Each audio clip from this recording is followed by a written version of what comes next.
बिस्मिल्लाहिर्रहमानिर्रहीम। स्टूडेंट्स, हमारा आज का टॉपिक है scanf function. Scanf function is use to get input from the user. User से इनपुट लेने के लिए हम स्कैनएफ फंक्शन का इस्तेमाल करते हैं। The input is stored in a variable in a specified form.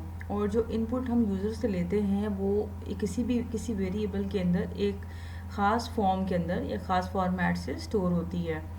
अब हम देख लेते हैं कि स्कैनएफ फंक्शन का सिंटैक्स क्या है।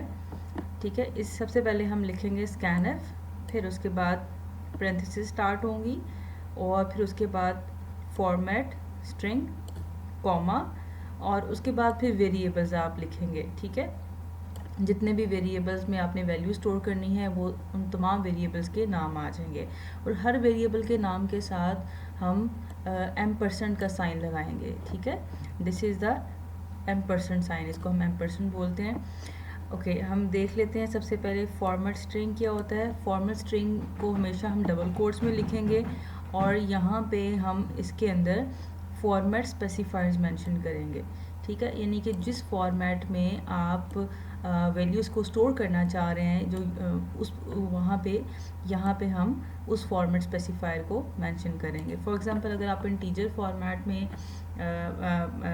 वैल्यूज़ वेरिएबल के अंदर स्टोर करना चाह रहे हैं तो उसके लिए हम मॉडुलस डी यूज़ करेंगे। अगर हम फ्लोट की फॉर्म में स्टोर करना चाह रहे हैं तो उसके लिए हम मॉडुलस एफ यूज़ करेंगे। तो यहाँ पे हम फॉर्मेट स्पेसिफायर मेंशन करेंगे। फिर उसके बाद आ जाएगा वेरिएबल्स।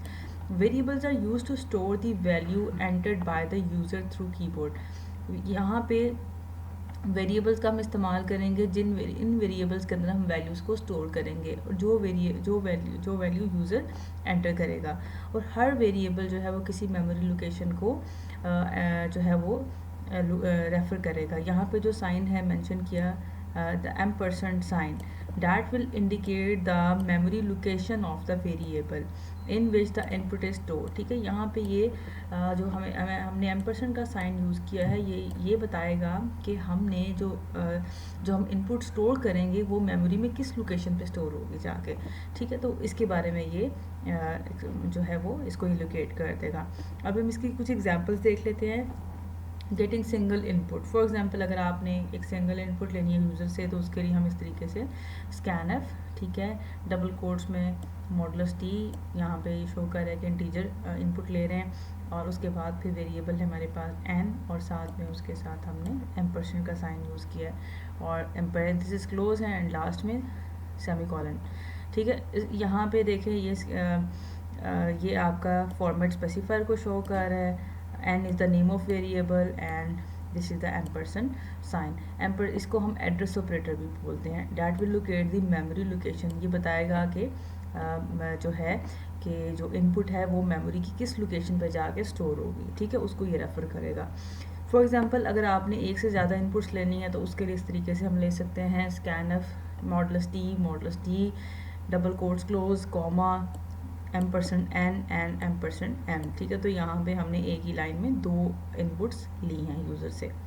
ठीक, उसके बाद हम देखते हैं और एग्जांपल्स हैं। ठीक है, अच्छा, नॉर्मली हम जो स्कैनएफ फंक्शन को इस्तेमाल करते हैं उसको हम प्रिंटएफ फंक्शन के साथ इस्तेमाल करते हैं। ठीक है, it is use with a combination of printf function.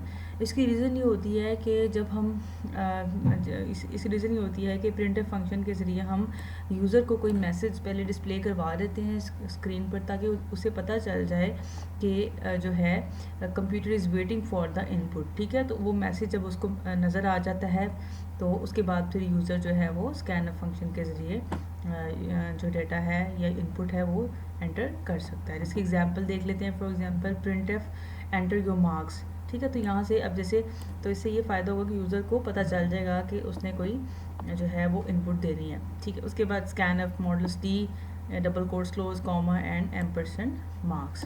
तो ये इसकी एग्जांपल हो गई। अब एक प्रोग्राम करते हैं।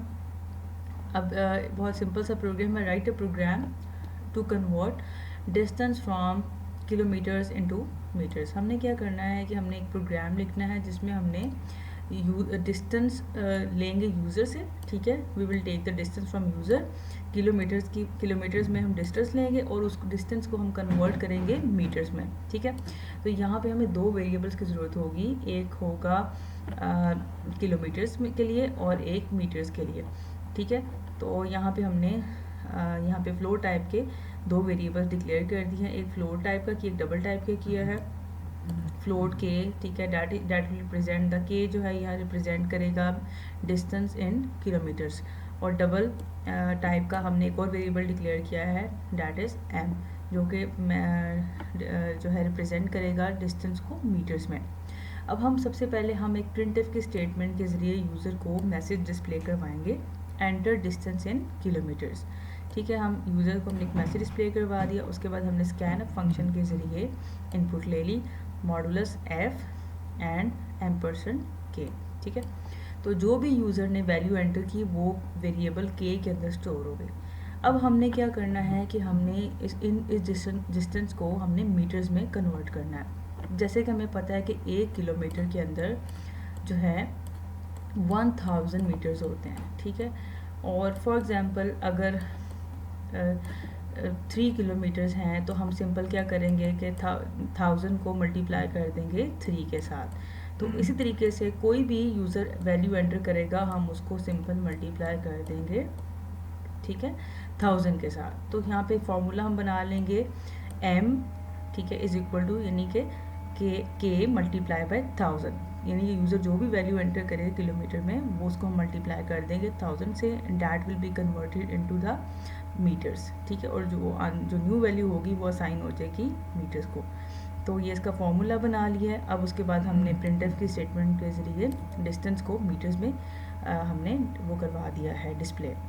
तो ये एक सिंपल सा प्रोग्राम था। यहाँ पे ये देखिए ये इसकी आउटपुट है, ये यूज़र ने एंटर किया डिस्टेंस 40.5 और ये इसको मीटर्स में कन्वर्ट कर दिया 40500.000 मीटर्स। हमारा आज का टॉपिक यहीं पे ख़त्म होता है। अल्लाह हाफ़िज़।